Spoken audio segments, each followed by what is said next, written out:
పూర్ణిమ prints ఆషాఢం sale flat 30-60% discount ప్రతి 5,000 రూపాయల కొనుగోలుపై ఒక చీర ఉచితం.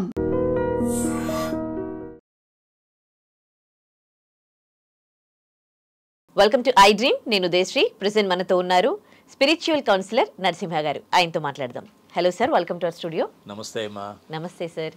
సార్, టీనేజ్లో క్రైమ్ రేట్ పెరిగిపోతుంది. ఎక్కువగా ఈ మర్డర్లు, క్రైమ్స్ చేస్తున్న వాళ్ళు టీనేజర్సే ఉంటున్నారు. వాళ్ళు అంటే స్వార్థం అనేది కూడా బాగా పెరిగిపోయింది. అంటే ఇంతకుముందు కుటుంబ వ్యవస్థ ఉంటుండే, తల్లి, తండ్రి, అక్క, చెల్లి. ఇప్పుడు ఆ కుటుంబ వ్యవస్థ కూడా నెమ్మదిగా క్షీణిస్తూ పోతుంది. నేను, నా అనే స్వార్థం పెరిగిపోయింది. ఒకరిని ప్రేమించినప్పుడో లేదంటే ఒకరి కోసమో ఈ మర్డర్లు చేయడం మనం చూస్తూ ఉన్నాం. దీన్నంతా మీరు ఎట్లా చూస్తారు? మెయిన్గా టీనేజ్ ఎందుకు ఇట్లా అవుతూ ఉన్నారు?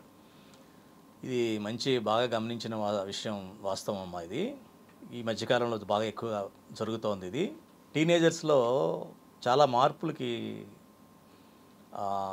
వచ్చే స్థాయి అన్నమాట. యాక్చువల్గా అది అంటే భౌతికంగా, మానసికంగా వాళ్ళు ఇల్లు దాటి బయటికి చూసే సమయం అది. ఆ సమయంలో కుటుంబంలో పరిస్థితులు కనుక అనుకూలంగా ఉన్నట్లయితే వాళ్ళు కుటుంబం వైపే చూస్తూ ఉంటారు. ఇక్కడ ముఖ్యంగా గమనించాల్సింది ఏంటంటే, ఆ వయసులో కావాల్సింది ప్రేమ, వాళ్ళ యొక్క ప్రవర్తనకి కావాల్సిన అనుకూలత, యాక్సెప్టెన్స్ అంటారు కదా, ఆ రెండు కావాలి. ఆ రెండు కావాలంటే వాళ్ళకు ఒక మోడల్ ఉండాలి. ఇవాళ చూడండి, ప్రతి వాళ్ళు ఒక మోడల్, ఎవరో ఒక మోడల్ ఉంటారు. వాళ్ళు ఇంట్లో మోడల్ ఉండాలి. ఒక తల్లి, తండ్రి వాళ్ళ మోడల్గా నిలబడినట్లయితే, నేను నా తండ్రి చిన్నప్పుడు ఎవరన్నా ఇంతకుముందు రోజులు అంటే, ఏరా నువ్వేం అవ్వదలుచుకున్నావంటే మా నాన్నలా అవ్వాలనేవాళ్ళు, లేకపోతే మా అమ్మలా అవుతాననేవాళ్ళు. ఇప్పుడేమంటున్నారు, ఎవరో బయట ఒక రాజకీయ నాయకుడి పేరో, సినిమా యాక్టరో, లేకపోతే ఒక మోడలో, లేకపోతే ఎవరెవరో పేర్లు చెప్తున్నారు. ఇంకొంచెం ముందు వెనక్కి వెళ్ళినట్లయితే, ఆడపిల్ల అయితే ఏమా నువ్వు ఎట్లా ఉండదలుచున్నాడు, ఒక సీతలా ఉండాలని, ఒక అనసూయలా ఉండాలని, ఇట్లా ఒక పౌరాణిక అటువంటి మోడల్స్ గురించి చెప్తూ ఉండేవాళ్ళు. అదే మగపిల్లల్ని అడిగితే రాముడిలా ఉండాలనో, కృష్ణుడిలా ఉండాలనో, ఇలా ఏదో రకంగా వాళ్ళు ఆ గుణాలని తెచ్చుకోవాలి అనేటువంటి చిన్న కనీసం వాళ్ళకి ఒక దృక్పథ, ఒక అభిప్రాయం అన్నా ఉండేలాగా ఆ కుటుంబాలు అప్పుడు ఉండేవి. ఇప్పుడు ఏం జరుగుతోంది, కుటుంబంలో ఆ ధర్మాన్ని పాటించేవాళ్ళు లేరు, దాని గురించి మాట్లాడేవాళ్ళు లేరు, మంచి గుణం ఏంటో చెడు గుణం ఏంటో మధ్యలో తారతమ్యం చెప్పేవాళ్ళు లేరు. దానికి తోడుగా అందరికీ సుఖం కావాలి, సుఖంతో పాటు స్వార్థం కావాలి. ఈ సుఖము స్వార్థం ఎప్పుడైతే వ్యక్తిగతం అయిపోయినాయో, అప్పుడు సుఖం ఉండేది కదా, అప్పుడు స్వార్థం అవసరం లేదా, కావాలి. నీ స్వార్థాన్ని పెంచుకునేవాళ్ళు ఆ రోజుల్లో. అంటే నీకు పెళ్లి కానంత వరకు నీ వ్యక్తిగతంగా, నీ ఒక్కదానిగా, నేను ఒక్కడిగా నాకు స్వార్థం ఉండొచ్చు, నాకు కావాల్సింది కావాలి అని. అందులో తర్వాత పెళ్ళయింది, భార్య వచ్చింది, నీ స్వార్థం పెంచాలి, ఒకళ్ళకి ఇద్దరయింది. అందుకని అప్పుడు ఏమనేవాళ్ళు, అర్ధనారీశ్వరుడు అని, అర్ధాంగి అని అనేవాళ్ళు. అంటే ఆల్మోస్ట్ వీళ్ళిద్దరు కలిపి ఒకే శరీరం, ఒకటే, సగం సగం అని ఉండేది. అంటే జోడెద్దుల్లా అనేవాళ్ళు. రెండు కూడా సమానంగా వెళ్ళినట్లయితే అక్కడ ఎటువంటి ఇబ్బంది రాదు అని చెప్పేవాళ్ళు. ఈ పెళ్లి చేసుకున్న తర్వాత ఈ భార్యాభర్తల్లో ఆ భావన లేకపోయేటప్పటికీ పిల్లలు ఆటోమేటిక్గా పుట్టేస్తున్నారు. ఓకే, పర్వాలా, అది జరుగుతూ ఉంటుంది. వచ్చేటప్పటికి మళ్ళీ వీళ్ళ స్వార్థం ఏం పెరగాలి, పిల్లల్ని కలుపుకునే స్వార్థం అవ్వాలి. అట్లాగే నీ స్వార్థం ఉంచవచ్చు, నీ సుఖం కూడా ఏంటి, పర్సనల్ వ్యక్తిగత సుఖం కాదు, ఇప్పుడు నా కుటుంబ సుఖం కావాలి. కుటుంబ సుఖం అంతా కావాలి అంటే నేను కొంచెం త్యాగం చేయాల్సి వస్తుంది. సో సుఖం, త్యాగము, ప్రేమ. త్యాగం అంటే ఏంటి, బాధతో కాదు, ప్రేమతో. నేను తినేది ఇంకొంచెం దానికి పెట్టి ఆ మొక్క, అది మొక్క, నేను చెట్టు నుంచి వచ్చిన కాయని మొక్కకి నేను పెడుతూ ఉంటే అది కూడా చెట్టులాగా పెరిగే అవకాశం ఉంటుంది. ఇటువంటి ఎన్ని భావాలన్నీ కూడా మనకి మన ధర్మశాస్త్రాల్లోనూ ఆధ్యాత్మికంగా ఉన్నాయి. ఆధ్యాత్మికంగా మనం ఉన్నప్పుడు ఏం జరుగుతుందంటే, ప్రతి దాంట్లోనూ పవిత్రత అనేది వస్తుంది. పవిత్రత అంటే అర్థం ఏంటంటే మంచి గుణాలు, ప్రేమ, కరుణ, దయ, సేవ, ఇంకోళ్ళని అర్థం చేసుకోవడం, ఇవన్నీ కూడా మంచి గుణాలు. ఈ మంచి గుణాలు అంటే వెన్నెల లాంటివి అనమాట. వెన్నెల అంటే ఒకలాగే ఉంటుంది, రాత్రి నుంచి తెల్లారే వరకు వెన్నెల ఎప్పుడు చల్లగానే ఉంటుంది. ఎండ అలా కాదు, పొద్దున కొంచెం బాగుంటుంది, మధ్యాహ్నానికి తిక్కగా తయారైపోతుంది, సాయంత్రానికి కొంచెం బాగుంటుంది. దాన్ని రజోగుణం అంటారు. ఆ రజోగుణం ఈ యుక్త మేము చెప్పిన టీనేజర్లో అప్పుడే మొదలవుతూ ఉంటుంది. ఆ రజోగుణం తిక్కగా ఉండడం, ఇవన్నీ తయారవుతుంది.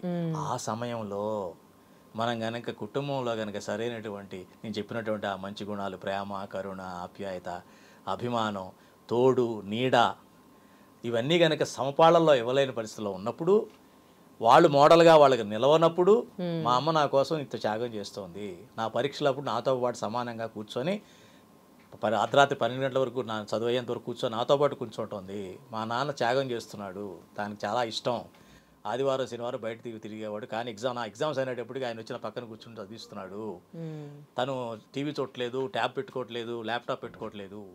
ఇవన్నీ ఎప్పుడైతే ఎదుటి వ్యక్తిలో వాళ్ళు చూస్తారో, నాకు ఇన్ని ఇస్తున్నాడు కాబట్టి నేను వాళ్ళకి ఇన్ని ఇవ్వాలని చెప్పేది ఇంటి మీదే వాళ్ళ దృష్టి ఉంటుంది, కానీ బయటకు వెళ్ళే అవకాశం ఉండదు.